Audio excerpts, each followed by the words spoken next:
कहाँ तक पढ़े थे हम लोग कल?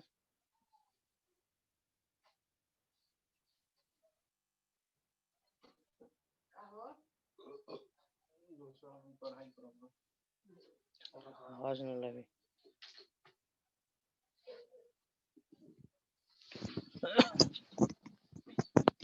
कहाँ तक करे थे हम लोग कल? Sir up to blood corpuscles तक करे थे। ब्लड कॉर्पसेल्स WBC हो गया था ना, ये सब हो यस चुका था। सर। ओके, ब्लड ग्रुपिंग के बारे में बताते हैं। Fine. Okay, there are 3 types of, क्या बोलेंगे, कितना प्रकार का ब्लड एग्जिस्ट करता है। यदि हम लोग एंटीजन, सरफेस एंटीजन के बेसिस पे जांच करना चाहे तो, है ना। आपके सामने दिख रहा होगा 4 प्रकार। ये एक्चुअली 4 नहीं होगा, 8 प्रकार हो जाएगा। फाइन। कैसे होगा आज हम डिस्कस करेंगे। फाइन। सी और RBC रेड ब्लड सेल के ऊपर कुछ कॉम्प्लेक्स कार्बोहाइड्रेट्स प्रेजेंट रहते हैं। For example this is our RBC। Okay,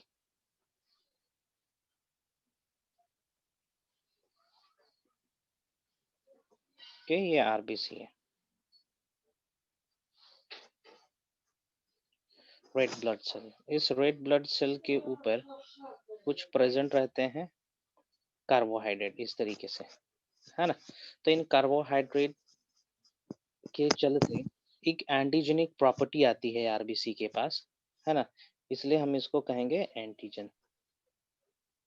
fine, इसको हम लोग एंटीजन कहेंगे।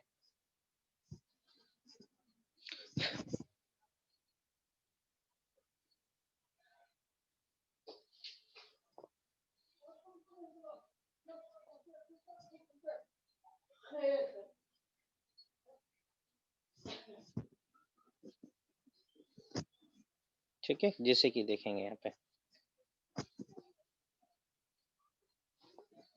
ये रहा RBC, है ना। इसके ऊपर शुगर मॉलिक्यूल्स प्रेजेंट रहता है। Fine, this sugar molecule acts as epitopes. Fine, epitopes बोलिए या फिर एंटीजन का तरह काम करता है। Fine, okay okay.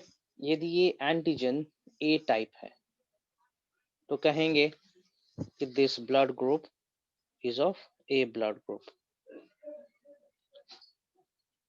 फाइन, दूसरा RBC लेते हैं हम लोग।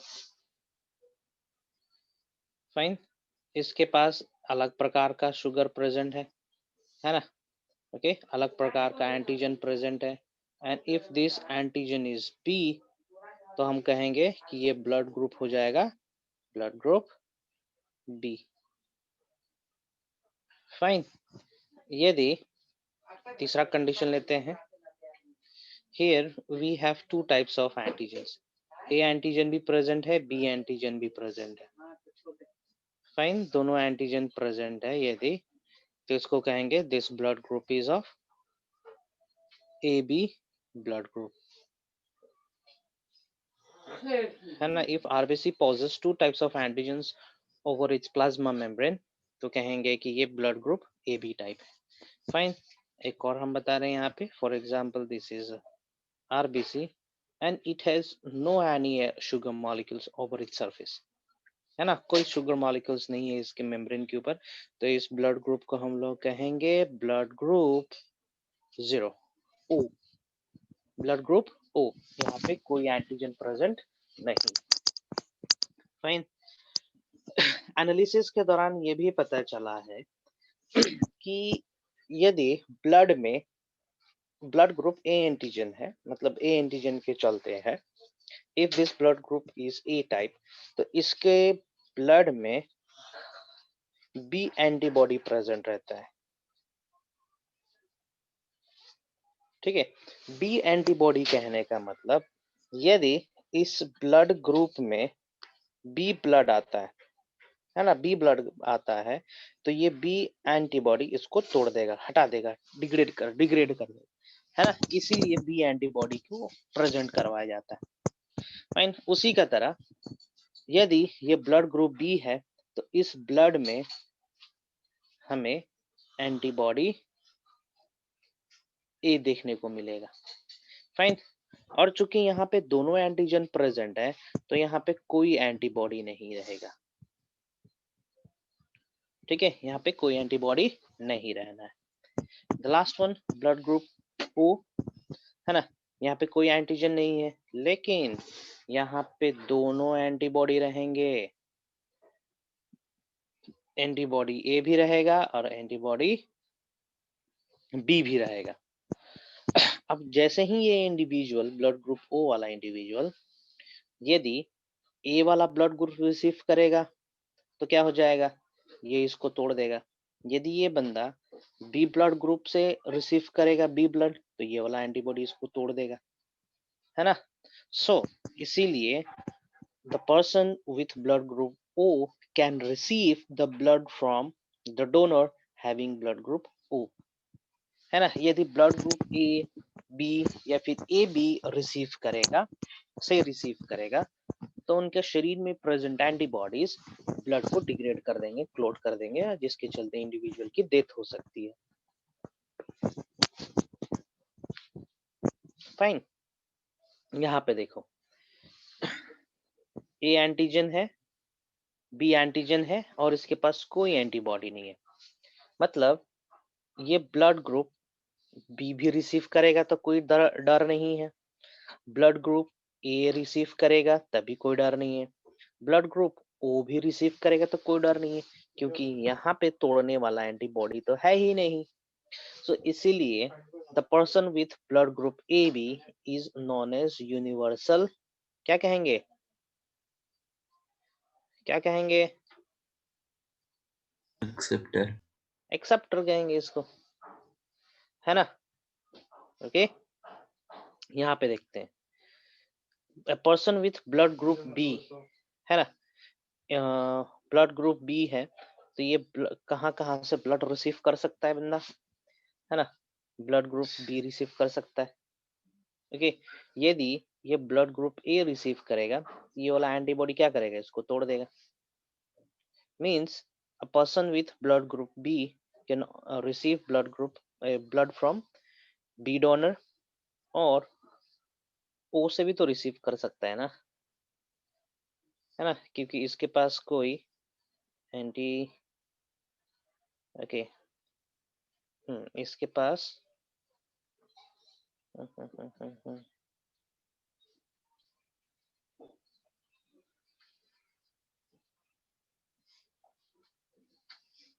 इसके पास कोई एंटीजन ही नहीं है। फाइन, इसके पास कोई एंटीजन नहीं है। फाइन, अब बात करते हैं ब्लड ग्रुप वाले ए बंदे की, ठीक ना। ओके, ब्लड ग्रुप ए है इनका, तो ये ब्लड रिसीव करेंगे कहाँ से, ए ब्लड ग्रुप रिसीव कर सकते हैं, है ना। यदि ये चाहेंगे कि बी ब्लड ग्रुप रिसीव करें, रिसीव तो कर लेंगे लेकिन ये बी एंटीबॉडी क्या करेगा, इसको तोड़ देगा ना, है ना। यदि ये ब्लड रिसीव करते हैं ओ से, है ना, ओ से, तो ओ के पास कोई एंटीबॉडी एंटीजन है ही नहीं है ना, तो ये एंटीबॉडी इसको पहचानेगा ही नहीं पहचानेगा तो आराम से बंदा रिसीव कर सकता है ब्लड। फाइन, और ये ओ भाई साहब है ना, चूंकि इनमें कोई एंटीजन नहीं है, इसमें कोई एंटीजन ही नहीं है, मतलब इसको कोई तोड़ेगा ही नहीं, है ना, इसको कोई डिग्रेड करेगा ही नहीं, कोई डिग्रेड नहीं करेगा तो ये सभी जगह दिया जा सकता है ब्लड। तो ब्लड ग्रुप ओ को हम लोग क्या कहेंगे, यूनिवर्सल डोनर, डोनर कहेंगे। फाइन, चलिए हम यहाँ पे समराइज कर दे रहे हैं। Blood group,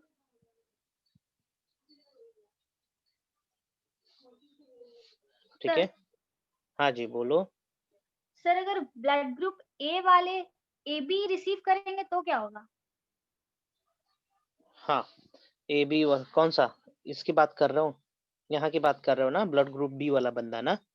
yes sir, B या फिर ए, कोई भी अगर ए बी रिसीव हाँ करेगा हाँ तो ठीक है, चलिए देखते हैं क्या होगा। For example if he is receiving blood A B, तो क्या होगा यहाँ पे एंटीबॉडी कौन सा है, ए एंटीबॉडी है ना। ये ए एंटीबॉडी किस पोर्शन को अटैक करेगा, इस पोर्शन को अटैक करेगा, यस सर, करेगा कि नहीं करेगा, मतलब ये सेल का ही पार्ट है ना, तो पूरा सेल को खत्म कर देगा, समझे। Yes sir. ओके, चलिए समराइज कर दे रहे हैं। जिक्र करते हैं हम लोग ब्लड ग्रुप ए का। ब्लड ग्रुप ए में कौन सा एंटीजन प्रेजेंट है, obviously A antigen is there, है ना, ए एंटीजन है। ये एंटीजन कहने का मतलब इसमें शुगर है, ठीक ना, शुगर मॉलिक्यूल्स है। क्या क्या शुगर मॉलिक्यूल्स है मैं बताऊंगा नहीं, जरूरत नहीं है ना, लेंदी करके रहते हैं कुछ नहीं, गैलेक्टोज, ग्लूकोज, है ना, फ्रक्टोज एंड एसिटाइल गैलेक्टोसामीन, यही सब होते हैं। ये एंटीबॉडी, यहाँ पे जो एंटीबॉडी होगा दैट इज बी एंटीबॉडी होना है।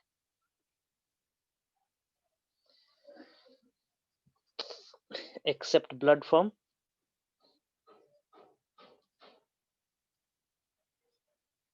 एक्सेप्ट और डोनेट, है ना। कहाँ से एक्सेप्ट कर सकता है ये ब्लड, ब्लड एक्सेप्ट करेगा ए से, ओ से। डोनेट किसको किसको कर सकता है, it can donate blood to a person with blood group A and person with blood group AB, fine. चलिए देखते हैं a person having blood group B, उसमें किस प्रकार का एंटीजन होना है। सो ही पोसेस B एंटीजन, है ना, B एंटीजन रहना है। इसके अंदर किस प्रकार का एंटीबॉडी होना है, A एंटीबॉडी होना है, fine. Next, it can receive the blood from person with blood group B and blood group O।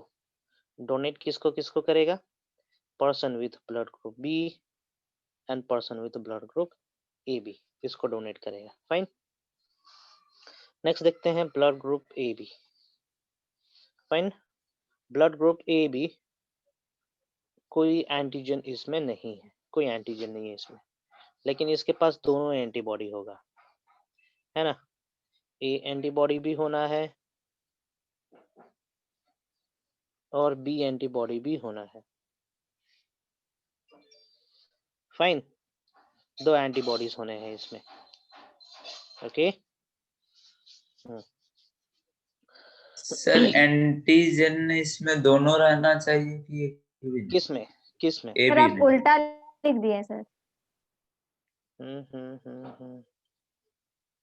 Antibody ठीक है, इसमें कोई एंटीजन ही नहीं है। ओ वेट,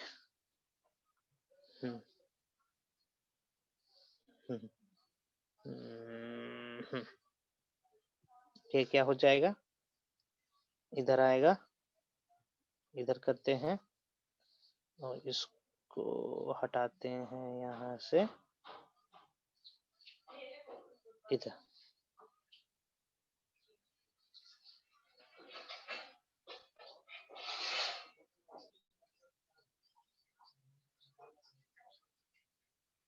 ठीक है, अब सही है। हम्म।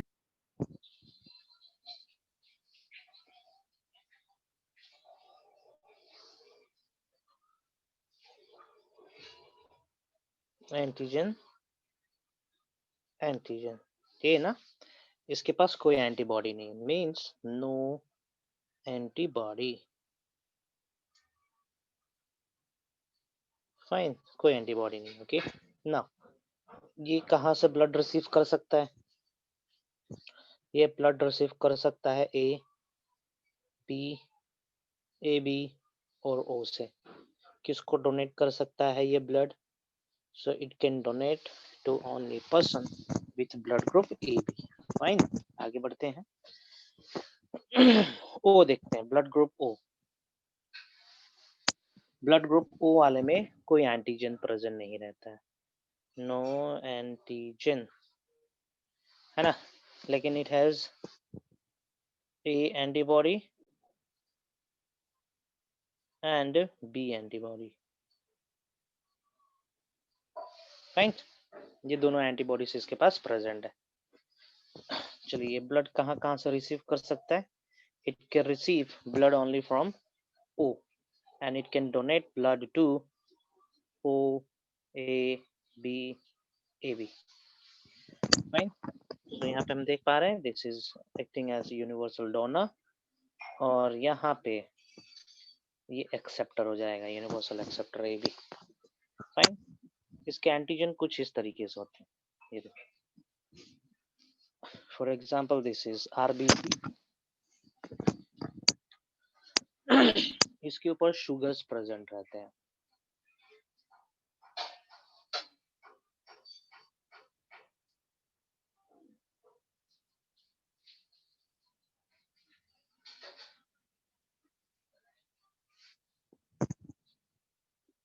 जैसे कि मैंने बताया था, ग्लूकोज गैलेक्टोज रहते हैं। फाइन, बता रहा हूँ यहाँ पे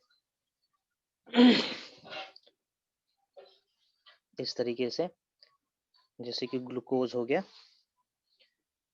है ना, ग्लूकोज,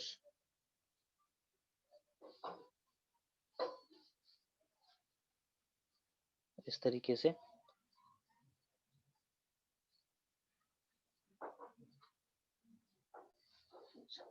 ठीक है, इस तरीके से ग्लूकोज प्रेजेंट रहेंगे, शुगर प्रेजेंट रहेंगे।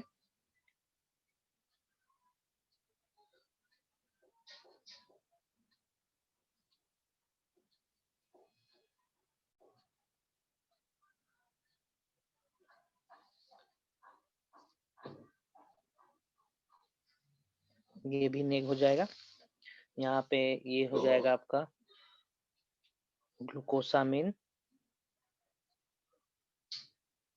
और ये हो जाएगा गैलेक्टोसामिन।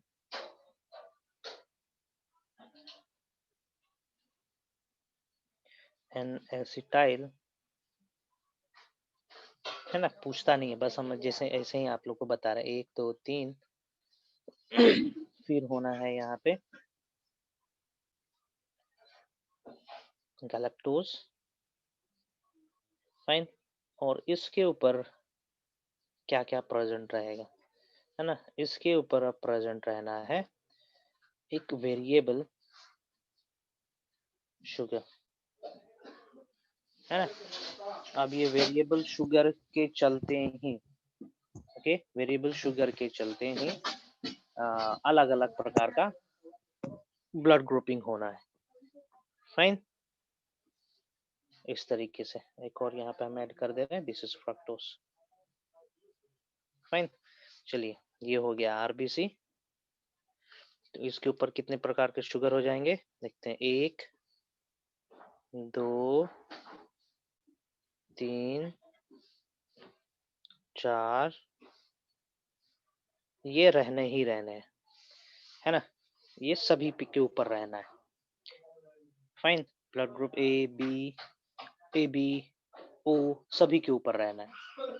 फाइन, इसके ऊपर अब क्या रहता है वही डिटरमाइन करेगा कि किस प्रकार का ब्लड ग्रुप है। यदि यदि इसके पास एन एसिटाइल गैलेक्टोसामिन प्रेजेंट है, एन एसिटाइल गैलेक्टोसामिन, है ना, एन एसिटाइल गैलेक्टोसामिन प्रेजेंट रहेगा, then it will be called as blood group A, है ना। और यदि इस पांचवी जगह 1 2 3 4 5 6th प्लेस पे यदि प्रेजेंट रहेगा गैलेक्टोस, यदि गैलेक्टोस रहा तब वो ब्लड ग्रुप बन जाएगा B। फाइन, और यदि एन एसिटाइल गैलेक्टोसामिन, ओके चलिए अब मान के चलिए फिर से वही इस तरीके से हो रहा है, ओके, और एक जगह एन एसिटाइल गैलेक्टोसामिन है और एक जगह गैलेक्टोज है, तो वो बन जाएगा ब्लड ग्रुप AB, है ना। यदि गैलेक्टोस अमीन और ग्लूकोसामिन दोनों प्रेजेंट है, ओके, यदि ये प्रेजेंट ही नहीं रहेगा, यदि ये रहेगा ही नहीं, then it will represent blood group O, fine, O represent करेंगे, ओके। चलिए, और यदि ये शुगर प्रेजेंट है ही नहीं है, if this is also absent, तो हम लोग कहेंगे बॉम्बे ब्लड ग्रुप। एक रेयर ब्लड ग्रुप है, उसको हम लोग बॉम्बे ब्लड ग्रुप कहते हैं, फाइन। तो चलिए, ये हो गया एबीओ ब्लड ग्रुपिंग, फाइन। यहाँ से क्वेश्चन आता है, क्वेश्चन ये आता है, if mother has blood group AB, ठीक ना, मदर का ब्लड ग्रुप AB है and father has group O, है ना, then possible blood group of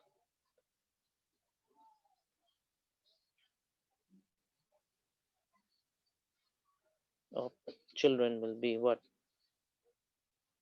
क्या हो जाएगा आंसर आप लोग का? फाइन, क्या हो सकता है? मदर, है ना, इसको रिप्रेजेंट करते हैं हम इस तरीके से, इस एलील से रिप्रेजेंट करेंगे, फाइन।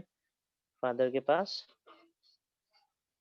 इस तरीके से है, गैमेट्स बनेंगे, गैमेट्स में क्या आएगा? आई ए आएगा, आई बी आएगा, इसमें आई आई ही आएगा। अब हम क्या करेंगे? प्यूनेट स्क्वायर बनाएंगे,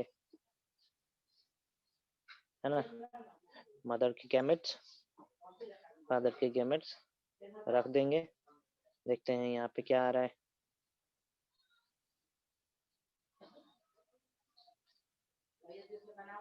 फाइन, सो क्या ब्लड ग्रुप आएगा? ब्लड ग्रुप ए आएगा और ब्लड ग्रुप बी ही आएगा, है कि नहीं? यही तो ब्लड ग्रुप आना है ना, इसके चलते ए आएगा, इसके चलते ए आएगा, इसके चलते बी, इसके चलते B. Here the blood group, here the allele A and B is dominant, while I is recessive. Dominant recessive, इसके बारे में जानेंगे हम लोग अगले सेशन में।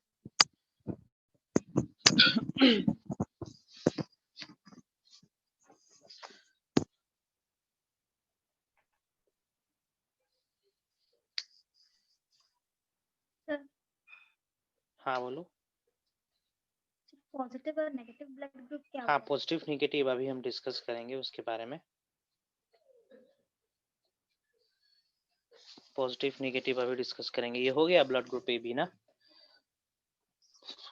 क्वेश्चन आता है, मदर का ब्लड ग्रुप हो जाएगा ये, एंड फादर का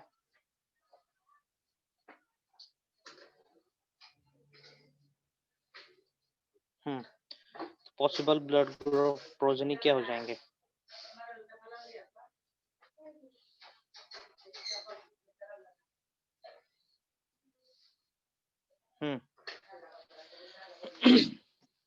possible blood group of progeny चारों होगा, देखते हैं क्या क्या होगा।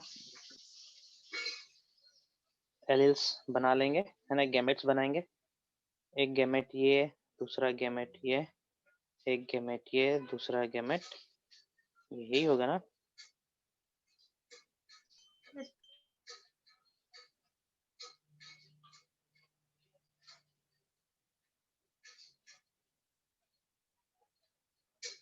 यही होगा ना। सो यहाँ पे ब्लड ग्रुप ओ आएगा, ए आएगा, बी आएगा, ए बी आएगा, फाइन। चारों प्रकार के ब्लड ग्रुप हम देख पाएंगे। नाउ आते हैं हम लोग RH के बारे में, ठीक है। RH ब्लड ग्रुपिंग क्या होती है ना। RH का फुल फॉर्म है रिहेसिस, ठीक है, नाम दिया गया है एक प्रकार के प्रोटीन के।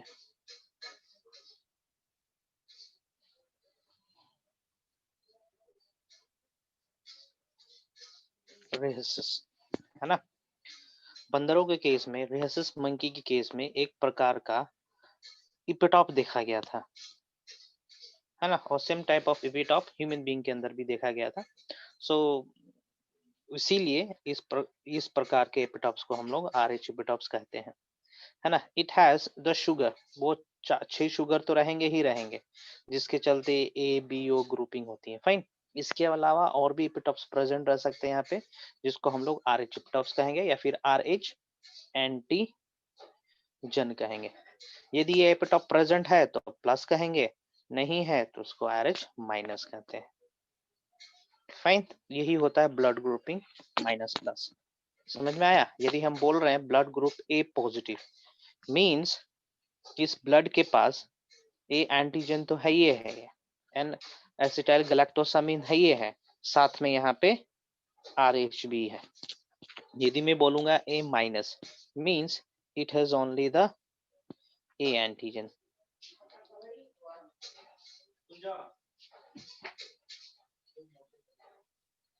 सर तो RH फैक्टर से क्या फर्क पड़ता है? हाँ RH। सर RH के होने ना होने से क्या फर्क पड़ता है? नहीं, ऐसा कुछ फर्क नहीं पड़ता। RH रहने से ना रहने से हमारे शरीर में कुछ सुपीरियर इन्फीरियर नहीं होता है। फाइन। सुपीरियर इन्फीरियर कुछ लेना देना नहीं है। ब्लड ग्रुप B में भी यही होगा, B प्लस हो जाएगा, B माइनस हो जाएगा। AB में भी क्या हो जाएगा, AB प्लस हो जाएगा, AB माइनस होगा, है ना। और O में भी क्या हो जाएगा, प्लस और O माइनस। तो अब देखो कितने तो प्रकार का प्लस ब्लड। माइनस में से डोमिनेंट कौन सा है? हाँ, प्लस इज डोमिनेंट। अरे कोई प्रेजेंट है तो वही तो डोमिनेंट होगा ना, इस पे तो है ही नहीं, तो ये नहीं, ये रिसेसिव हो जाएगा, ये रिसेसिव हो गया। ऑल टुगेदर ब्लड ग्रुप कितना हो जाएगा, 1 2 3 4 5 6 7 8। देखो 8 प्रकार का ब्लड ग्रुप एग्जिस्ट करता है नेचर में। समझ में आया? Yes. Now, what is RH incompatibility?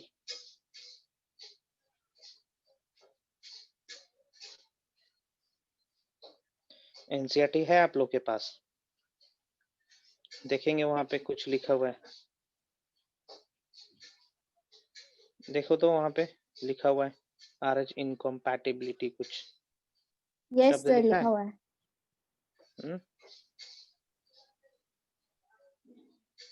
क्या लिखा हुआ है, कुछ पढ़ोगे? लिखा क्यों नहीं है? Sir, a special case of RH incapability mismatching has been observed between the RH negative blood of a pregnant mother with the RH positive blood of the fetus.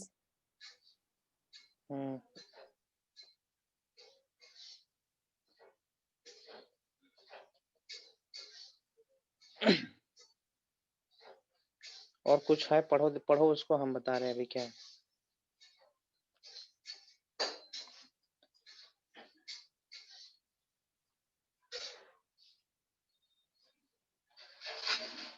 पढ़ो और पढ़ो। RH antigen of the fetus do not get exposed to the RH negative blood of the mother in the first pregnancy, as the two bloods are well separated by the placenta. However, during the delivery of the first child, there is a possibility of exposure of the maternal blood to small amount of the RH positive blood from the fetus. In such cases, the mother starts preparing antibodies against RH antigen in her blood. In case of her subsequent pregnancies, the RH antibodies from the mother, RH negative, can leak into the blood of the fetus, RH positive, and destroy the fetal RBC.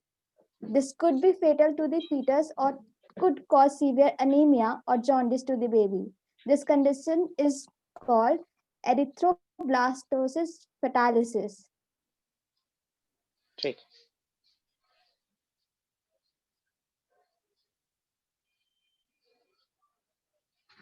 Okay, for example, this is the baby, okay?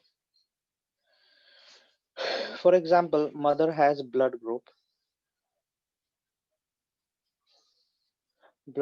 RH negative, कुछ भी हो, AB O, कुछ भी हो blood group, but mother has blood group negative. Somehow baby has blood group positive. Fine. Okay okay, हम plus minus तो discuss कर ही दिए। यहाँ पे एक चीज और हमें बताना था कि ये जो प्लस वाला है, ओके ये जो प्लस है और ये जो माइनस है, for example this is minus, है ना, तो इसके पास क्या होगा, एंटीबॉडी भी तो बनेगा, है ना, एंटीबॉडी अगेंस्ट किसका, बी प्लस। फाइन, यहाँ पे एंटीबॉडी किसके अगेंस्ट में होगा, AB plus. Against AGAINST against AB plus, है ना, इस एंटीजन के खिलाफ इसके पास एंटीबॉडी होगा, है ना। तो चलिए यदि नहीं है तो बन जाएगा, और विल डेवलप, ठीक है, पहले से नहीं रहता है लेकिन डेवलप हो सकता है। फाइन, होता क्या है, for example this is the first pregnancy of the mother, है ना, ये पहला प्रेगनेंसी है,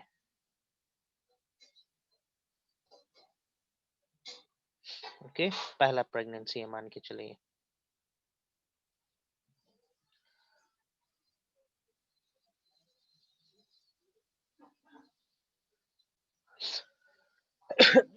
okay, baby has blood group RH positive and mother has RH negative. Fine, क्या होगा during childbirth,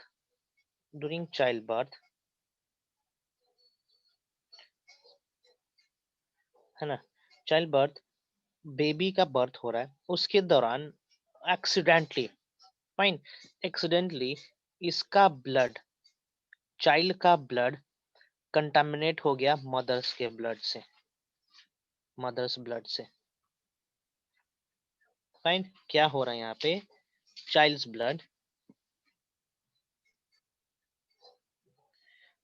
ब्लड, है ना, कंटामिनेट हो जा रहा है किसके ब्लड के साथ, मदर्स ब्लड। फाइन, ये कंटामिनेशन हो गया, मींस ये RH पॉजिटिव जो था किसके अंदर चला गया, मदर बॉडी में RH पॉजिटिव रहता है नहीं है, ठीक ना, मदर बॉडी में चला गया, and we know that the mother has RH negative blood, है ना। अब होगा क्या, ओके बेबी का बर्थ तो हो गया, फाइन, बेबी का बर्थ हो गया, बेबी में कुछ दिक्कत नहीं होनी है। नाउ अब ये मदर बॉडी क्या करने लगेगा, है ना, mother body will start to produce antibody, है ना, एंटीबॉडी किसके खिलाफ में, mother will start producing the antibody against this RH positive, है ना, RH प्लस के अगेंस्ट में एंटीबॉडी बनाना है, as well as memory cell भी बनाना है ना।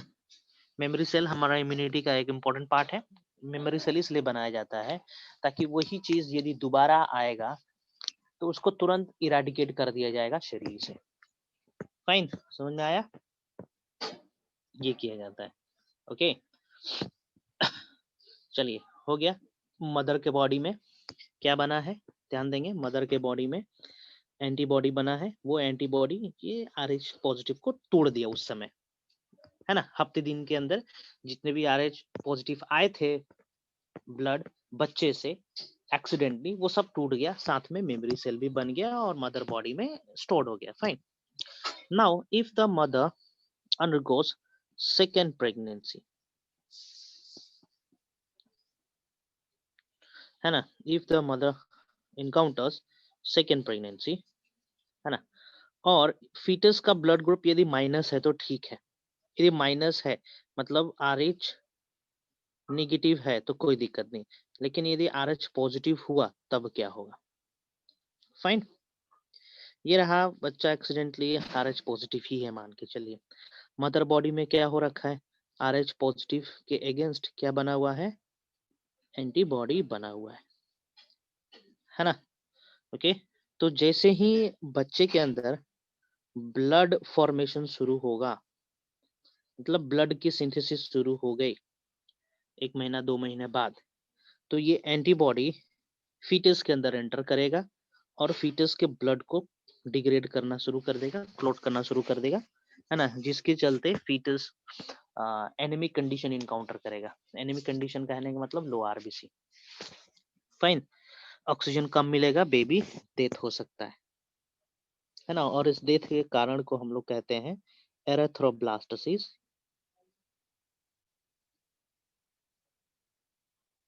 फेटालिस, है ना। समझ में आया? बच्चा जन्म होने से पहले ही मर जाएगा गर्भ में। समझ में आया ये लॉजिक क्या है?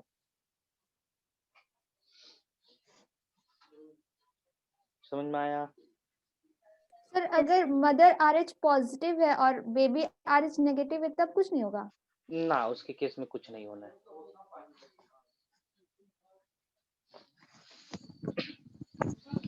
उसके केस में कुछ नहीं होना है।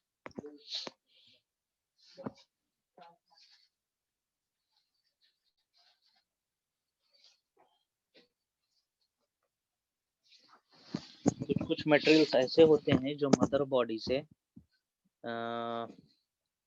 क्या बोल सकते हैं, मदर बॉडी से फीटस में आ सकता है, कुछ चीज फीटस से मदर बॉडी में नहीं जा सकता।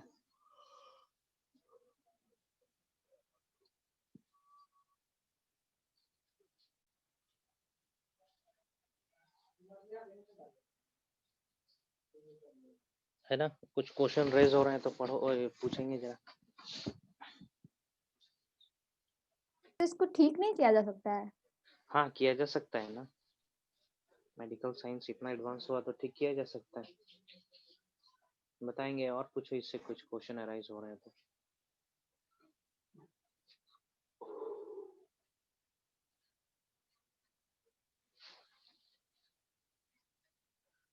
सर फीटस का ब्लड ग्रुप पता कर सकते हैं शुरू में ही? हाँ हाँ, जांच कर सकते हैं,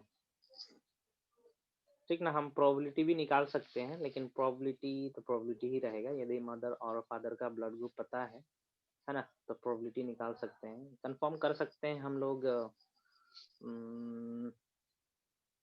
फीटस का ब्लड लेके, है ना। फीटस में ब्लड का प्रोडक्शन हो जाता है, उससे हम जान सकते हैं किस प्रकार का इंजाइम्स बन रहा है ना, किस प्रकार के जीन प्रेजेंट, उससे भी हम जान सकते हैं। यस, इट इज पॉसिबल है ये।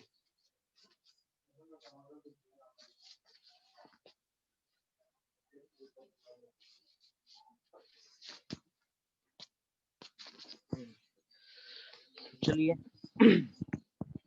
इसका ट्रीटमेंट क्या है ना। ट्रीटमेंट इसका बहुत पीछे ही है, देखते हैं। ओके, हुआ क्या यहाँ पे, जैसे ही फीमेल इनकाउंटर करेगी कि बेबी के पास RH पॉजिटिव ब्लड ग्रुप है ना, तो मेमोरी सेल एक्टिवेट होगा, मदर की मेमोरी सेल एक्टिवेट होगा, और ये मेमोरी सेल एंटीबॉडी का प्रोडक्शन कर देता है, और यही एंटीबॉडी इसको डिग्रेड कर देगा। फाइन। तो इसका ट्रीटमेंट यही है कि फर्स्ट प्रेगनेंसी के दौरान हम लोग कोशिश करें कि मेमोरी सेल बने ही ना, है ना। मेमोरी सेल ना बनने के लिए हमें क्या करना पड़ेगा, हमें कोशिश करना होगा कि मदर का इम्यूनिटी जागे ही ना, मदर कोई एंटीबॉडी का प्रोडक्शन करे ही ना, है ना। ठीक है, ये तो रोक सकते हैं, लेकिन ये RH पॉजिटिव तो फॉरेन पार्टिकल है ना मदर के लिए, इसको तो तोड़ना हटाना जरूरी है, तो इसको हटा दिया जाएगा, है ना, with the help of some artificial chemicals, है ना। रोगैम केमिकल इस्तेमाल करते हैं। ये Rhogam chemical infected foetus blood को डिग्रेड कर देता है मदर बॉडी से, है ना। जैसे ही प्रेगनेंसी होता है, पार्चुरेशन होता है, डिलीवरी होता है बेबी का, है ना, तो 7 दिन के अंदर या 72 घंटे के अंदर, बोलेंगे 7 दिन भी ज्यादा हो गया, है ना, कोशिश करते हैं 72 घंटे के अंदर ही हम ये रोगैम इंजेक्शन मदर को दे दें। तो ये रोगैम इंजेक्शन करता क्या है, मदर बॉडी के अंदर जो बेबी का ब्लड आया है उसको तोड़ देता है ना। तो आर्टिफिशियली हमने डिग्रेड कर दिया, मदर बॉडी का इम्यूनिटी जागेगा ही नहीं, ना इम्यूनिटी जागेगा ना ही मेमोरी सेल बनेगा, है ना। तो अब सेकेंड प्रेगनेंसी होगा तो कोई दिक्कत नहीं है कि नहीं है, क्योंकि मेमोरी सेल तो बना ही नहीं है, क्योंकि मदर ने तो एंटीबॉडी बनाए ही नहीं है, वो तो हम आर्टिफिशियली कुछ केमिकल डाल दिए जिसके चलते आरबीसी डिग्रेड हो गया ऑफ द फीटस। ठीक है, this can be prevented bye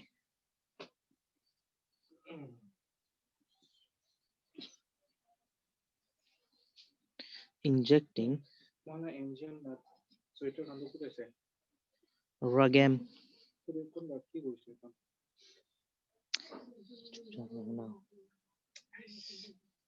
sir अगर Rogam RH injection। पॉजिटिव अगर चला जाए फर्स्ट केस में ये मदद में, तब क्या होगा? तो डिग्रेड कर देगी वो। अच्छा हाँ, मतलब कि इंजेक्शन देने से पहले हाँ कोई दिक्कत नहीं, हमारा इम्यूनिटी को जगने में टाइम लगता है ना, 72 घंटे या 3 दिन 2 दिन टाइम लगता है इम्यूनिटी को एक्टिवेट होने में, है ना। तो इसीलिए हम लोग कोशिश करते हैं कि बर्थ के साथ साथ रोगैम इंजेक्शन दे दें। यदि भूल गए तो 72 घंटे के अंदर या 2 दिन के अंदर बर्थ कितना हो गया, 24 दिन 24 3 72, हाँ 3 दिन तो हो ही गया ना, उसके अंदर दे दे। सेफ्टी पर्पस के लिए क्या करते हैं ना, सेफ जोन में रहने के लिए बर्थ के तुरंत बाद हम दे देते हैं रोगैम इंजेक्शन, है ना, क्योंकि इम्यूनिटी को जगने में समय लगता है। ऐसा नहीं है कि तुरंत जगना शुरू हो जाएगा, इट टेक्स टाइम, है ना। यदि ऐसा होता तो हम वैक्सीनेशन का असर तुरंत देखने लगते। सांप काटता तुरंत हम वैक्सीन लगाते, तुरंत उसके अगेंस्ट में एंटीबॉडी जनरेट होने लगता। नहीं, ऐसा नहीं होता, इट टेक्स टाइम ना, इम्यूनोलॉजिकल रिस्पॉन्स होने में टाइम लगता है।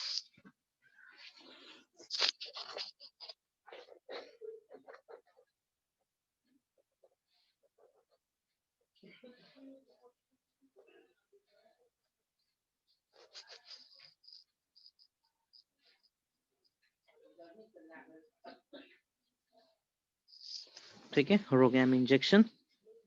So Rogam or HOGAM vaccine need to deliver in mother's body after parturition, ठीक है, within 72 hours। ठीक है, नोट्स में मेंशन है ये, ओके। आगे बढ़े, एरिथ्रोब्लास्टोसिस फेटालिस भी हो गया।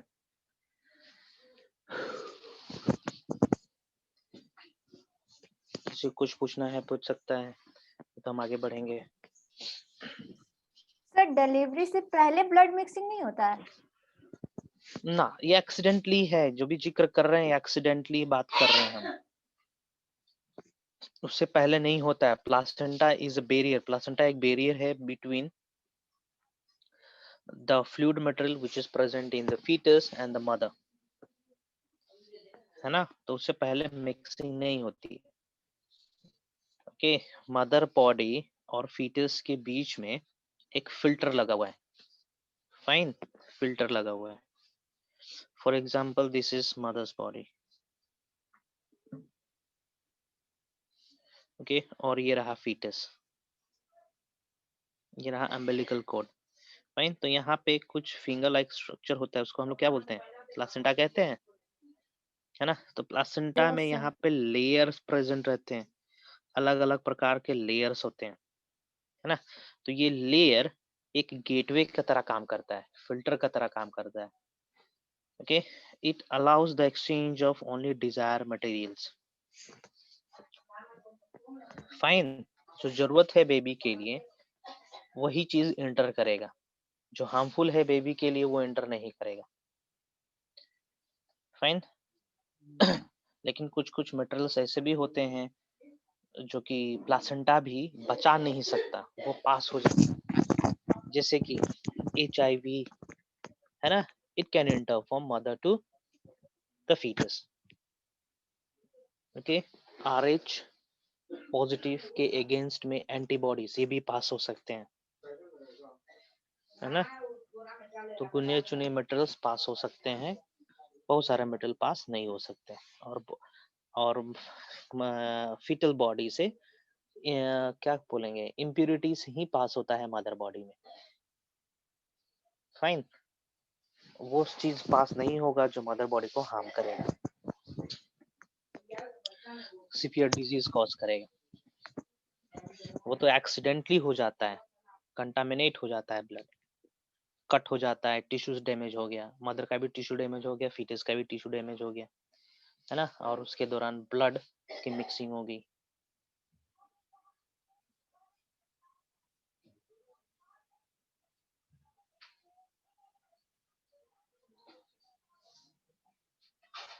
ठीक है, आगे बढ़े। Yes, sir. चलो आगे क्या है देखते हैं।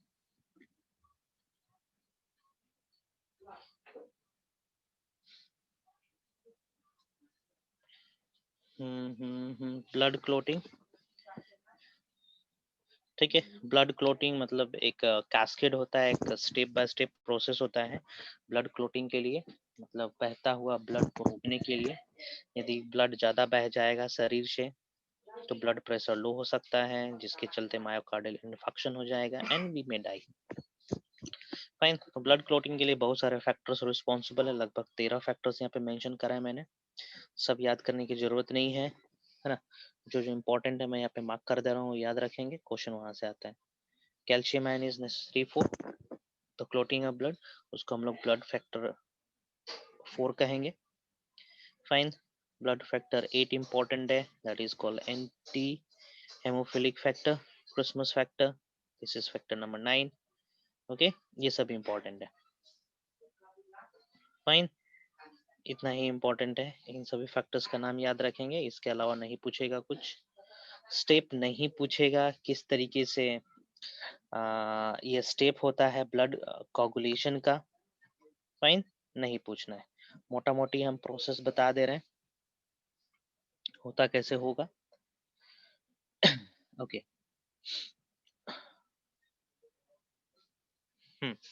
थ्रोम्बोकाइनेज, थ्रोम्बोकाइनेज से स्टार्ट करते हैं हम लोग।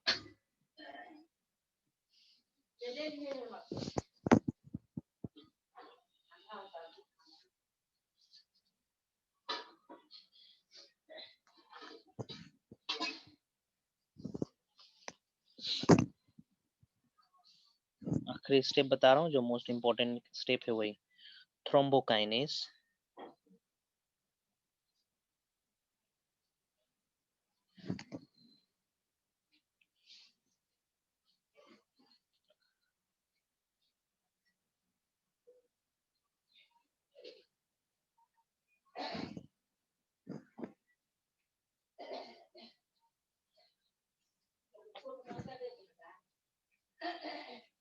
कन्वर्ट करेगा प्रोथ्रोम्बिन टू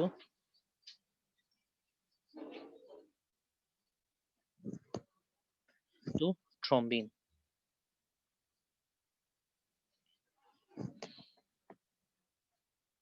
फाइन, थ्रोम्बोकाइनेज हो जाएगा आपका फैक्टर 10।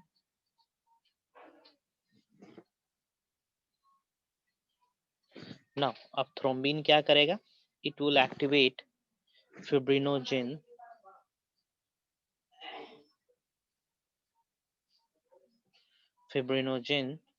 टू फिब्रिन,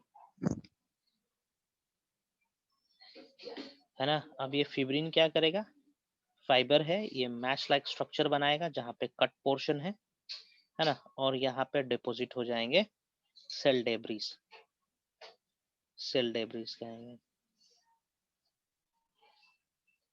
फाइन, जैसे कि प्लेटलेट्स हो गए, मरा हुआ सेल्स है, मैक्रोफेजेस है, वहां पर डिपॉजिट हो जाएंगे और ब्लड क्लॉटिंग अचीव हो जाती है ना। फाइन, और ये सबको करने में कैल्शियम आयन की आवश्यकता पड़ती है। ओके, कैल्शियम आयन के प्रेजेंस में होना है ये प्रोसेस। ठीक है, देखेंगे क्या हो रहा है। प्रोथ्रोम्बिन कन्वर्ट होगा थ्रोम्बिन में in the presence of thrombokinase enzyme. Fine, thrombin activate करेगा fibrinogen into fibrin, fibrin is a fibre, ठीक है, रस्सी है ये, ओके, और ये रस्सी जाल का तरह स्ट्रक्चर बना लेता है कटा हुआ पोर्शन में, है ना, और वहां पे डिपॉजिट होने लगते हैं छोटे छोटे सेल डेब्रिस। फाइन। बहुत जल्दी जल्दी होता है ना सर? हाँ हाँ, बहुत तुरंत होता है। यदि मान के चलिए कि आपका फ्लोटिंग टाइम ज्यादा हो गया, मतलब गड़बड़ है ना, तो आप जाओगे हायर स्टडीज में तो प्रैक्टिकल के दौरान आपका ब्लड क्लोटिंग टाइम देखा जाता है, ब्लीडिंग टाइम देखा जाता है। ठीक है, ब्लीडिंग टाइम मतलब देखा जाएगा कि कितने देर तक आपका ब्लड आपके शरीर से निकल रहा है, उसको ब्लीडिंग टाइम कहेंगे। कुछ नहीं करेंगे, उंगली में, ठीक ना, फिंगरिंग में आप एक पंचर कर देंगे सिरिंज से, है ना, और छोड़ देंगे, देखते रहेंगे, घड़ी देखते रहेंगे कितने देर तक ब्लड निकल रहा है। फाइन। रुकना बंद हो गया, उसके बाद देखेंगे कितने देर में ये जम जा रहा है, उसको बोलेंगे क्लोटिंग टाइम। चलिए, ये भी हो गया, ब्लड क्लोटिंग भी हो गया। आगे सर बढ़ रहे हैं हम लोग। कैस्केड प्रोसेस किसको बोलते हैं? कास्केड, कास्केड का मतलब होता है step by step process. Cascade का डिक्शनरी मीनिंग होता है स्टेप बाय स्टेप प्रोसेस, उसको कैस्केड कहेंगे। ठीक है, हर स्टेप सर तो ब्लड फ्लो और क्लॉटिंग का टाइम हर एक ऑर्गेनिज्म में डिफर करता है। हाँ हाँ करेगा, हर ऑर्गेनिज्म में छोड़िए, मनुष्य में भी डिफर करेगा। सर कहाँ ठीक पे है, जाने पे चेक करेगा? हायर क्लासेस में हम लोग का चेकिंग हाँ। हुआ था, ग्रेजुएशन में, हम लोग ग्रेजुएशन में करे थे। ठीक है, क्लास 12 के बाद ग्रेजुएशन होता है, उसमें करा गया था प्रैक्टिकल्स के दौरान। हाँ, डिफर करेगा। ठीक है, डायबिटिक पेशेंट्स के केस में क्लोटिंग टाइम ज्यादा होता है, ठीक है ना, उनमें ब्लड क्लॉट में टाइम लगता है, बूढ़े लोगों में टाइम लगता है। जिसका ब्लड प्रेशर ज्यादा होगा उसमें भी टाइम लगेगा। ठीक है, तो ये सब दर्शाता है, एबनॉर्मलिटीज दर्शाएगा। यदि क्लोटिंग टाइम नॉर्मल से ज्यादा है, ब्लीडिंग टाइम नॉर्मल से ज्यादा है। फाइन। तो सर ब्लड निकालने पे कुछ भी करने से रुकता नहीं है क्या? कुछ भी करने से मने क्या? मतलब कुछ लगा होगा देने से या क्या लगाओगे, एमसी लगाओगे, सेलोटेप लगाओगे वहां पे ना, ठीक ना, एक्सटर्नली आप वो फोर्स अप्लाई कर दोगे, है ना, कि टिश्यूज के बीच का गैप कम हो जाए, उतने में ब्लड को समय मिल जाएगा कि वो फिब्रिनोजेन का डिपोजिशन कर दे, है ना। तो इसलिए क्या किया जाता है, कट जाता है तो पकड़ा जाता है वहां पे, है ना। पकड़ने का मतलब है कि हम वहां का प्रेशर को कम कर दे, है ना, तब तक फिब्रिनोजेन अपना काम कर ले, यही होता है ना। प्रेशर इतना ज्यादा रहता है कि बाहर फेंक देता है ब्लड, उसको पकड़ा जाएगा, बैंडेड करा जाएगा। फाइन। नहीं तो हो सके उसके थोड़ा सा बगल में आप जाके बांध दीजिए, वेन्स को बांध दीजिए, आर्टरीज को बांध दीजिए ताकि ब्लड ना आए, है ना। तो पकड़ा जाता है, आप पकड़ते हो जनरली, जब कट जाता है कहीं पे हाथ अपने आप चला जाता है ना। हाँ, यदि क्लोटिंग फैक्टर्स आपके पास नहीं है, कैल्शियम आयन नहीं है आपके पास, आयरन नहीं है आपके पास, फिब्रिनोजेन नहीं है, एरिथ्रोसाइट्स, ये प्लेटलेट्स नहीं है, तो आप कितने देर तक भी पकड़ के रखो, बैंडेज कर लो, सेलोटेप लगा लो, है ना, ब्लड रुकने वाला नहीं है। Once the sellotape is release, once the blockage area is released, physical blockage area release कर दिया, वहां से ब्लड फिर से फ्लो होना शुरू हो जाएगा ना। तो इस ये एक डिजीज भी है, इसको हम लोग रॉयल डिजीज कहते हैं या हेमोफीलिया कहते हैं, है ना। तो हेमोफीलिया एक जेनेटिक डिसऑर्डर है और रिसेसिव डिसऑर्डर है ना, जिसमें हो जाता है वो आदमी बचता नहीं है। छोटा सा भी कट हो गया उसके शरीर में तो कंटिन्यूअसली ब्लड फ्लो चलता रहेगा, है ना। ब्लड फ्लो होगा, प्रेशर कम होगा, ब्लड प्रेशर कम होगा, फाइन, ब्रेन तक ब्लड नहीं पहुंचेगा, ऑक्सीजन नहीं पहुंचेगा, आदमी की मृत्यु हो जाएगी। ठीक है, और कुछ?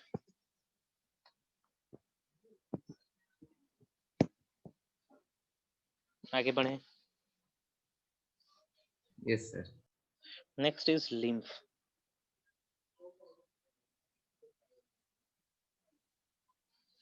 ठीक है। लिम्फ, इसको हम लोग कहेंगे टिश्यू फ्लूइड या फिर कलरलेस फ्लूइड, है ना, टिश्यू फ्लूइड या फिर कलरलेस फ्लूइड कहेंगे। फाइन। सो देखेंगे यहाँ पे, फॉर एग्जांपल ये रहा कैपिलरी, या फिर ये मान के चलिए वेन, आर्टरी है। Fine. What is the function of artery? Artery का फंक्शन क्या है? Transporting oxygenated blood. हाँ, ऑक्सीजनेटेड ब्लड। फाइन। इसने किया, ये हो गया कैपिलरी रीजन, आर्टरियोल या आर्ट्रियोल हो गया। Here I am making the capillary reason,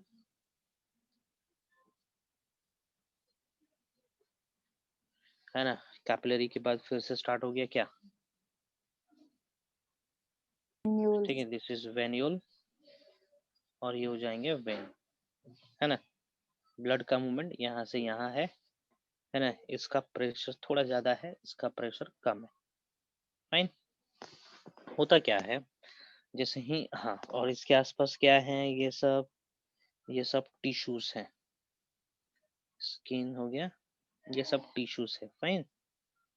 sales tissues है यहाँ पे, यहाँ पे, यहाँ पे। फाइन। ये सब टिश्यूज है। ओके। ब्लड का, ब्लड के अंदर, है ना, दिस इज आर्टरी, ब्लड है, ब्लड के अंदर ग्लूकोज है, फ्रक्टोज है, हॉर्मोन्स है, आयंस है ना। तो ये सब चीजों की आवश्यकता पड़ती है टिश्यूज को, सेल्स को। तो जैसे ही कैपिलरी रीजन में आएगा मटेरियल, है ना, कैपिलरी से मटेरियल स्क्वीज आउट होके बहने लगेंगे किसके अंदर? टिश्यूज के पास पहुंच जाएंगे, है ना। यहाँ से मटेरियल्स पहुंचने लगे किस में? टिश्यूज में। डिलीवर कर दिए। फाइन। डिलीवर कर दिए। जितना टिश्यूज लोग को इस्तेमाल करना था वो लोग कर चुके, है ना। उसके बाद क्या होता है, बाकी मटेरियल्स वापस जाने लगते हैं ब्लड के अंदर, है ना, वापस भी होने लगते हैं। जितना मस्त इस्तेमाल किए, इस्तेमाल हो गया और बाकी वापस होने लगता है। फाइन। लेकिन कुछ हद तक कुछ मटेरियल्स वापस नहीं रिटर्न हो पाते, है ना, कैपिलरीज के अंदर, क्योंकि कैपिलरी का प्रेशर ज्यादा है और टिश्यूज के पास इतना प्रेशर नहीं है कि वो बचे हुए मटेरियल्स को धक्का देके कैपिलरीज के अंदर पहुंचा दे, है ना। सो क्या होता है, यहाँ पे फ्लूइड जमा होते रहता है, इसी को हम लोग कहते हैं टिश्यू फ्लूइड, क्योंकि ये फ्लूइड कहाँ जमा हो रहा है? टिश्यूज के बीच में। फाइन। कंटिन्यूअसली यहाँ पे इकट्ठा होते रहता है, इकट्ठा होते रहता है। यदि इसको यहाँ से नहीं निकाला जाए तो स्वेलिंग हो जाएगी, है ना। तो क्या किया जाता है, what the body does, it creates a blind opening for a tube, है ना।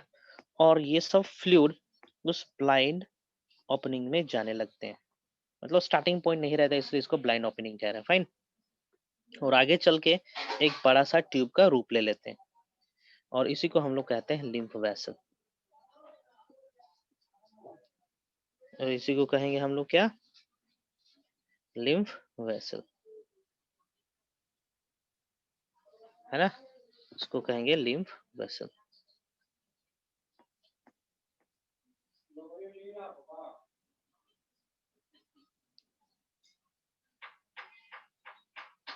फाइन। इसको लिम्फ वेसल कहेंगे। ओके। फाइन। सो क्या किया लिम्फ ने? ये बचे हुए टिश्यू फ्लूइड को वापस ले लेता है। फाइन। और ये अल्टीमेटली ड्रेन कर देता है वेन में। फाइन। वेन में इसको ड्रेन कर देगा। फाइन। और ये वेन चला जाएगा हार्ट के पास। लिम्फ डायरेक्ट कनेक्टेड नहीं रहता है हार्ट से। ओके। सो लिम्फ को कहा जाता है टिश्यू फ्लूइड, जो कलरलेस होता है, इसके पास ज्यादा टॉक्सिक सब्सटेंसेस होते हैं, ठीक है। मटेरियल्स बहुत कम होते हैं जो बॉडी इस्तेमाल करने के लिए होता है ना। ओके। एंटीबॉडीज इसके पास रहते हैं, अमीनो एसिड्स नहीं रहते हैं, क्या बोलेंगे, टॉक्सिक सब्सटेंस ज्यादा रहेगा, ग्लूकोज कम रहता है। फाइन, आरबीसी इसके पास नहीं रहता है, ओके, जिसके चलते इसका कलर रेड नहीं होता है। फाइन, समझ में आया? समझ में आया? यस ओके, देखो यहाँ पे क्या क्या मेंशन करा मैंने, पढ़ो इस सबको।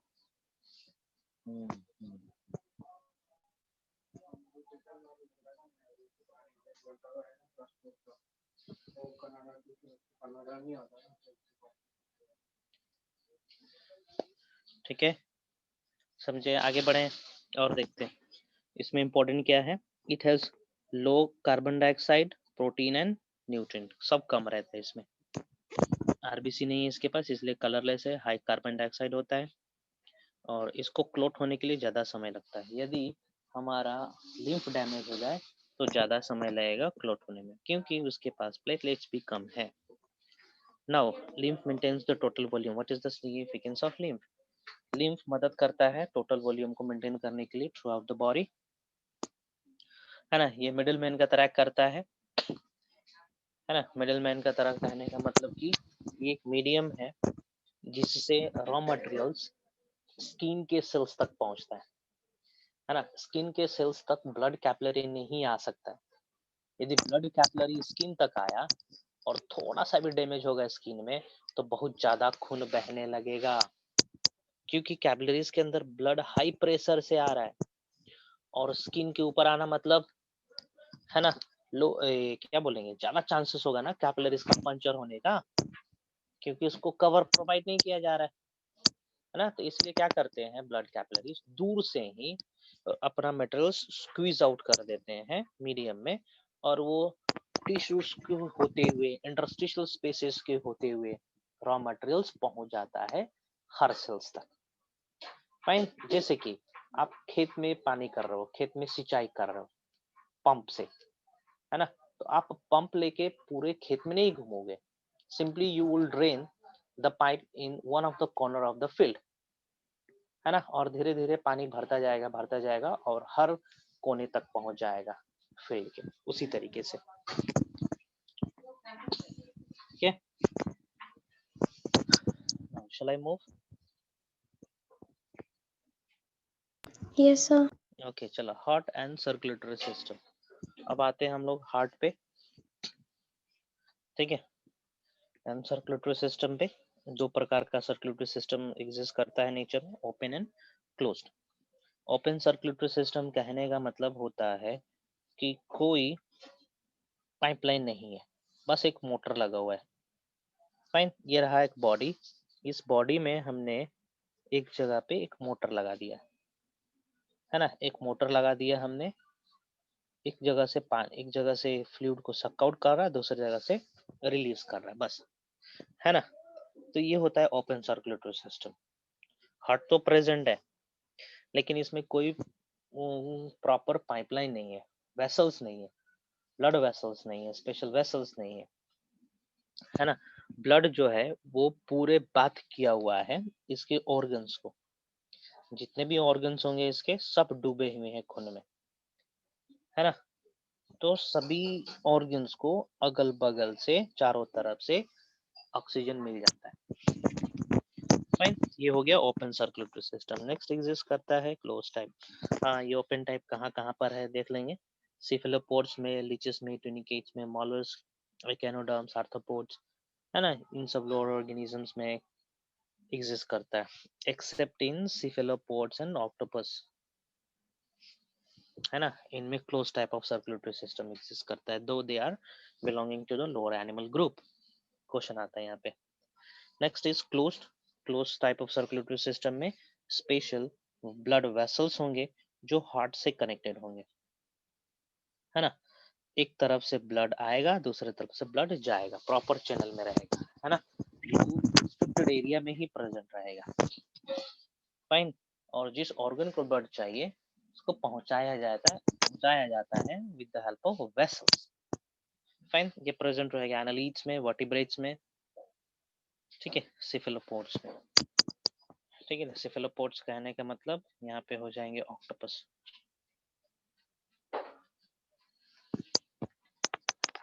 ठीक है, cephalopods that is octopus.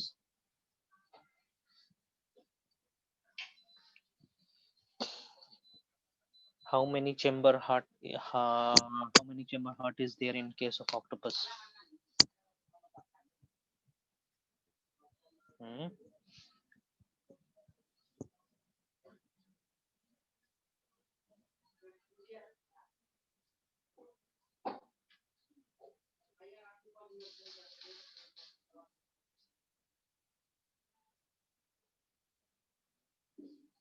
Three 3 है कि 6 है?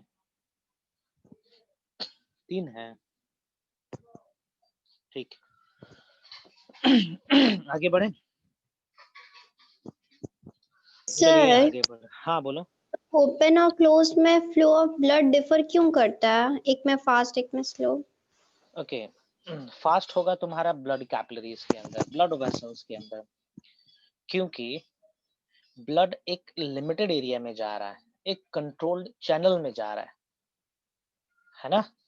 लेकिन ओपन के केस में ओपन के केस में क्या है, एक तरफ से आ रहा है, दूसरी तरफ से जा रहा है, राइट। एक तरफ से आ रहा है, दूसरी तरफ से जा रहा है, इसलिए प्रेशर कम है उसके अंदर, फ्रिक्शन कम है। अब इसको एक्सप्लेन करने के लिए फिजिक्स का हेल्प लेना पड़ेगा। जैसे कि आप एक बाल्टी लो, है ना, उसमें एक मोटर डाल दीजिए आप, फाइन, एक मोटर डाल दीजिए, ऑन कर दीजिए, जैसे कूलर वगैरह में रहता है। तो क्या करेगा वो मोटर, एक तरफ से पानी लेगा, दूसरे तरफ से फेंकते रहेगा, फाइन। दूसरा कंडीशन में करिए कि मोटर को बाहर रखिए, फाइन, पानी में डुबाइए और लंबा पाइप कनेक्ट करके, है ना, उस पाइप का मुंह फिर से दूसरे पाइप के मुंह में, ओपन वाले पोर्शन में कनेक्ट कर दीजिए और मोटर ऑन करिए। तो जो ब्लड फ्लो करेगा वो स्पीड से फ्लो करेगा, है ना। यहाँ पे एक थ्योरम अप्लाई होता है, प्रिंसिपल अप्लाई होता है, बर्नौलीज। बर्नौली शायद आप लोग पढ़े नहीं होंगे, पढ़ोगे आप लोग 12 में। फाइन, फ्लूइड को यदि हम लोग नैरो चैनल से पास करेंगे तो उसका वेलोसिटी बढ़ जाता है ना। ओके, इसका डायमीटर यदि हम छोटा करेंगे तो इसकी वेलोसिटी, फ्लूइड की बहने की वेलोसिटी ज्यादा हो जाती है, ठीक ना। इसको inversely proportional to velocity of fluid कहेंगे, ये क्या बोलेंगे, pressure of fluid inside the tube कहेंगे। डायमीटर ज्यादा, प्रेशर कम, डायमीटर छोटा, प्रेशर ज्यादा। जैसे कि आप गार्डन में सिंचाई कर रहे हो, ठीक ना, पानी दे रहे हो पौधे को, तो पाइप का मुंह को आप बंद करिए, मतलब पाइप का डायमीटर आप क्या कर रहे हो, छोटा कर रहे हो। छोटा कर रहे हो तो प्रेशर बढ़ता है ना, तेजी से पानी मूव करने लगता है।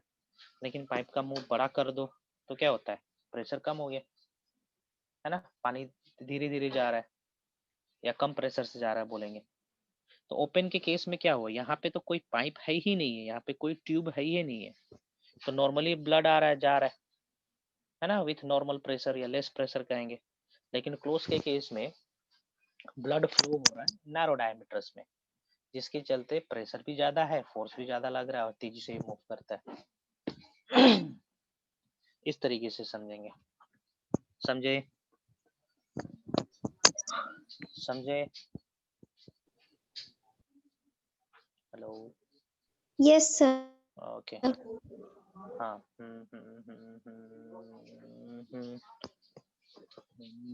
और क्या बता सकते हैं, दोनों में डिफरेंस बता सकते हैं, ओपन और क्लोज में, है ना। हाँ, ब्लड की मिक्सिंग हमेशा रहती है क्लोज टाइप में, ओपन टाइप में, है ना। ओके, ब्लड की मिक्सिंग की तो जिक्र ही नहीं करेंगे, अब यहाँ पे देखेंगे। हाँ हाँ, बोल सकते हैं ब्लड की मिक्सिंग, और ये कहीं से भी ऑक्सीजनेटेड ब्लड तो आ रहा होगा ना, है ना। चलिए हटाइए, नेक्स्ट देखते हैं हम लोग हार्ट, ठीक ना। तो यहाँ पे हम इवोल्यूशन ऑफ हार्ट नहीं डिस्कस करेंगे, fine. To chambered heart is present in fishes, okay. किस तरीके से होता है यहाँ पे हम बना रखे हैं, डिस्कस नहीं करेंगे, ऑफ नो यूज। हम डायग्राम सिंपली दिखा दे रहे हैं आप लोगों को, ठीक है, पब्लिक प्लेटफॉर्म से, यहाँ से देख लेंगे।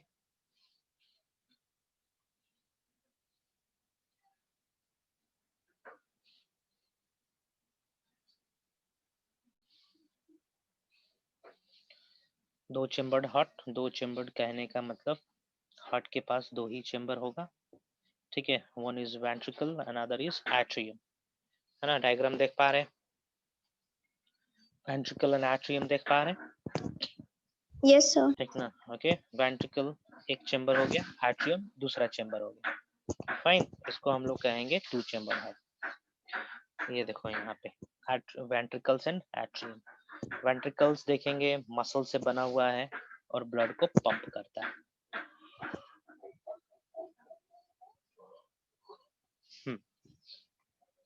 ये सिस्टमैटिक डायग्राम हो गया हार्ट का। दो चेम्बर हार्ट देख रहे हो यहाँ पे, देखेंगे एक वेंट्रिकल है और एक आर्ट्रिया है। Ventricles and atria.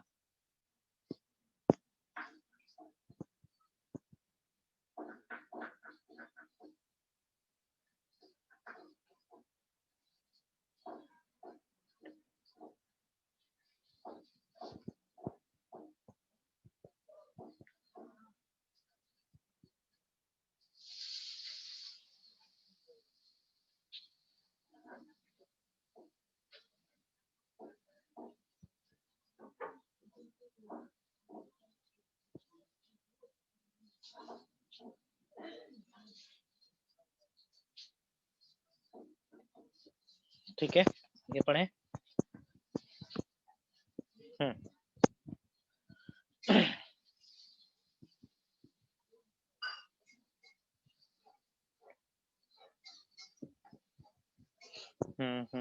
आगे बढ़ते हैं। थ्री चेम्बर में जाते हैं। थ्री चेम्बर हार्ट प्रेजेंट रहेगा फ्रॉग में, बस इतना याद रखना, ये सब नहीं जरूरी है, लिव इट, एकदम नहीं है, ठीक है। इसको कहा जाता है वेनस, आर्ट्रियोवेनस हार्ट, मतलब it has one artery and one vein. Sorry, arteriovenous कहने का मतलब है कि ब्लड की मिक्सिंग हो रही है यहाँ पे, फाइन, ओके।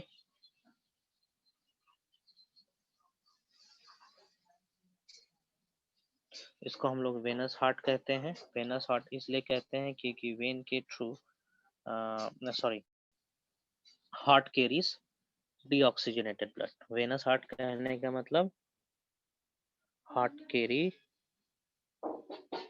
डीऑक्सीजनेटेड ब्लड,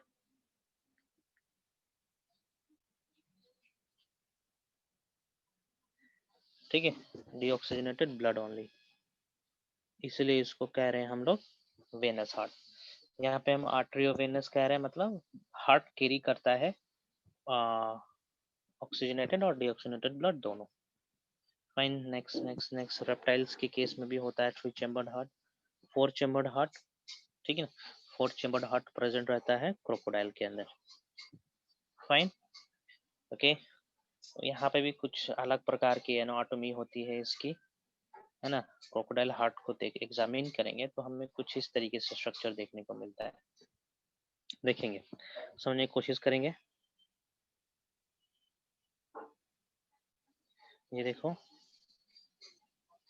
ये हो गया एट्रियम, फाइन।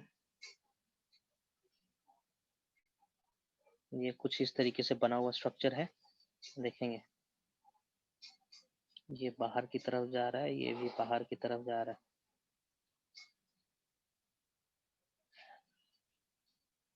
इस तरीके से कुछ स्ट्रक्चर बना है यहाँ पे।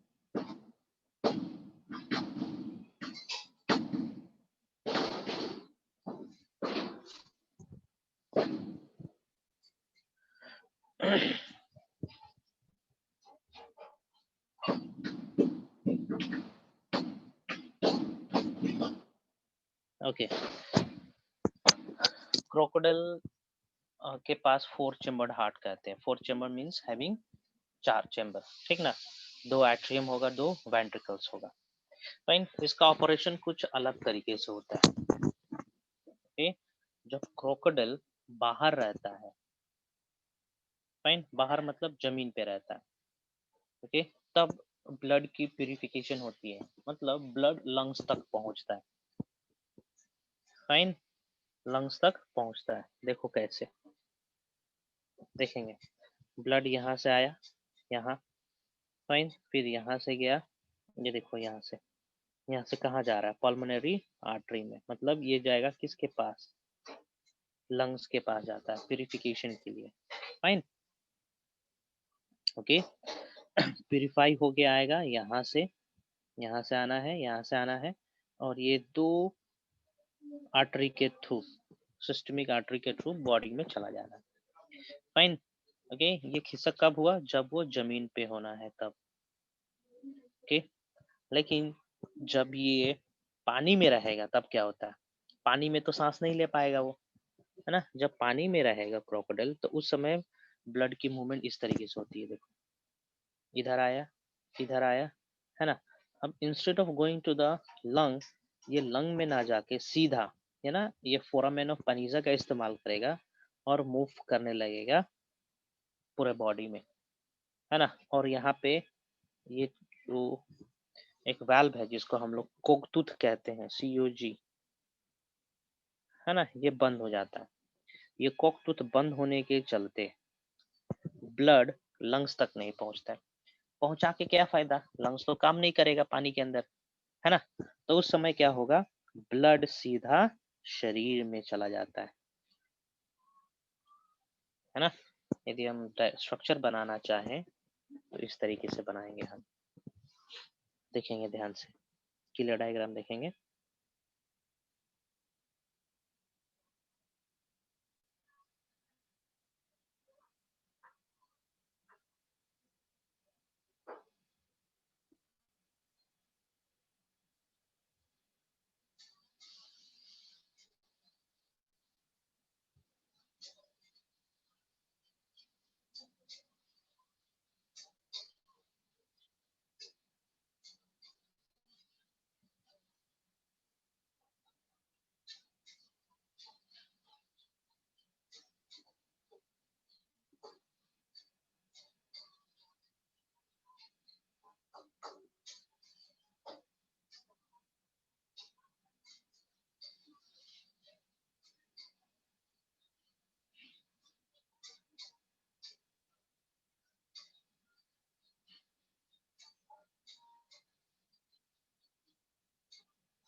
ओके, इस तरीके से।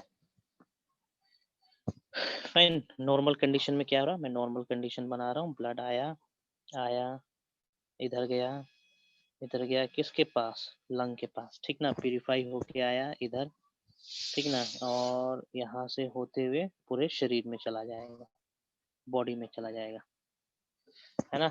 लेकिन जब ये पानी में रहेगा, if it is present inside water, ठीक ना, क्रोकोडाइल यदि पानी में है तब ब्लड कैसे मूव करेगा, इधर आया, ठीक ना, इधर एंटर करा,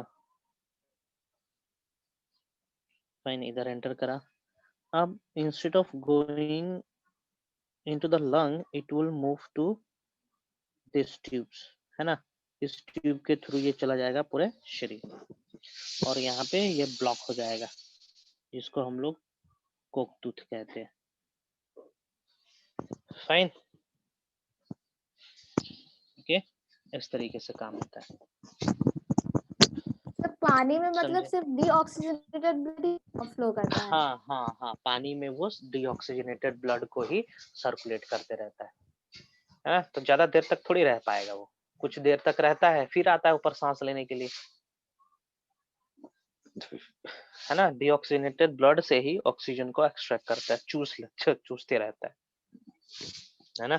और जब ज्यादा कंसंट्रेशन हो जाएगा इसका किसका, मतलब कि ज्यादा एसिडिक हो जाएगा ब्लड, ज्यादा कार्बन डाइऑक्साइड बढ़ जाएगा, है ना, तब वो आएगा ऊपर सांस लेगा। ठीक ना, कोक टूथ ओपन हो जाएगा, वो ब्लॉक्ड एरिया अनब्लॉक्ड हो जाएगा, है ना, और ब्लड ऑक्सीजन रिसीव कर लेगा,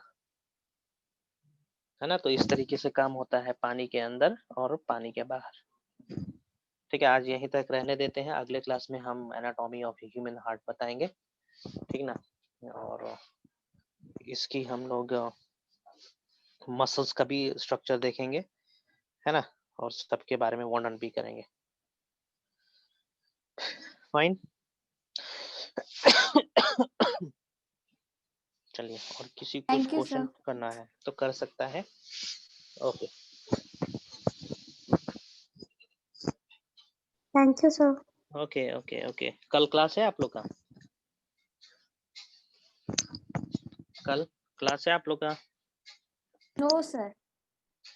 हाँ हाँ हाँ या ना? ना है, नहीं है शायद। No, sir. अनुष्का और ऋषभ आर देयर? अनुष्का और ऋषभ है आप लोग? Yes sir. Okay yes sir. Okay okay okay okay. Rishabh, Anushka and Rishabh, आप लोग को मैं टाइम टेबल भेज दे रहा हूँ, है ना। क्यों अनसपोर्टेड है भाई, है ना, तो रेडी रहेंगे आप लोग। अगला क्लास कब है, कोई बताएगा? सर इस वीक में नहीं है। होगा यार। हाँ सर है।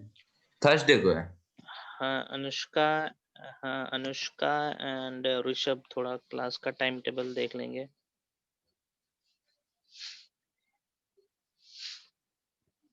कहाँ गया टाइम टेबल? 10 जनवरी तक, है ना। Today is what? Today is 5th ना, आज 5 तारीख है ना। Yes sir. ओके, आज का क्लास तो खत्म हो गया, है ना। कल क्लास है 11 मेडिकल का है, ये है ना। हाँ, अगला क्लास बी आर के यहाँ पर है, देखो। ठीक है, कब है? थर्सडे को है, 7 तारीख को है। ठीक है, 7 तारीख को कितने बजे है? 6:45। ठीक है ना, तो अगला क्लास होगा 6:45 को, थर्सडे को, डेट 7 को। फाइन। ओके, और हो सके तो सैटरडे को कुछ है क्या आप लोग का? सैटरडे को कुछ नहीं होगा तो उस दिन भी क्लास रखेंगे, है ना।